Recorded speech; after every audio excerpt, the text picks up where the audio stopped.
এটা হচ্ছে গেঁদার চারা, মাটি গুঁড়ো করা হয়ে গেছে। এই টবটা রেডি করতে হবে।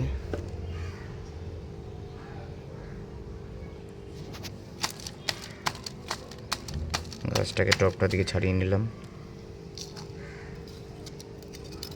এটা কাজে লাগবে।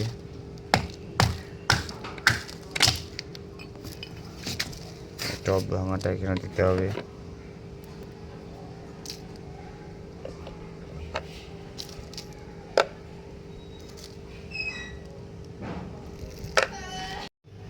মাটি দেওয়া হয়ে গেছে, টব ভাঙা দিয়ে দিয়েছি যাতে জলগুলো ভালোভাবে পাস করে যায় এখান থেকে, তার জন্য টব ভাঙা দিয়ে দিয়েছি।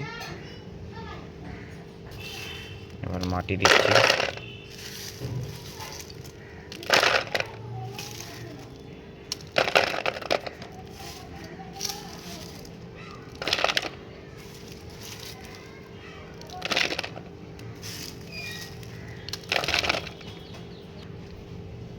গাছের চারাটাকে বসিয়ে দেবো।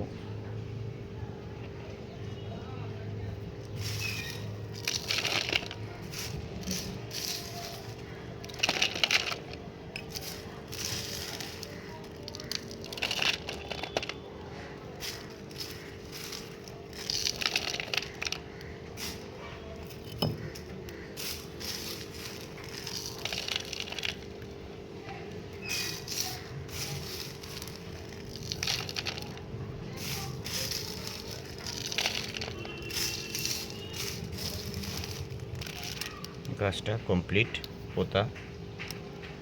এবার এখানে জল দিয়ে দিতে হবে, জল দিয়ে দেবো গাছে।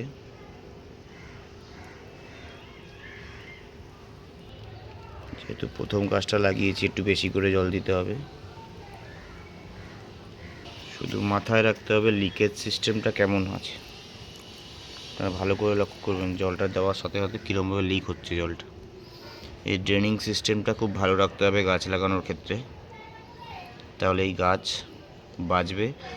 আর যদি জল আটকে যায় টবের মাটিতে তাহলে গাছ নির্ধারিত মরে যাবে। তাই আপনারা ভালো করে খেয়াল রাখবেন যাতে ড্রেনিং সিস্টেমটা খুব ভালোভাবে হয়। গেঁদা চারাটি লাগানো কমপ্লিট আমাদের, এরকম অনেকগুলো আছে এখনও, একটা দুটো তিনটে চারটে।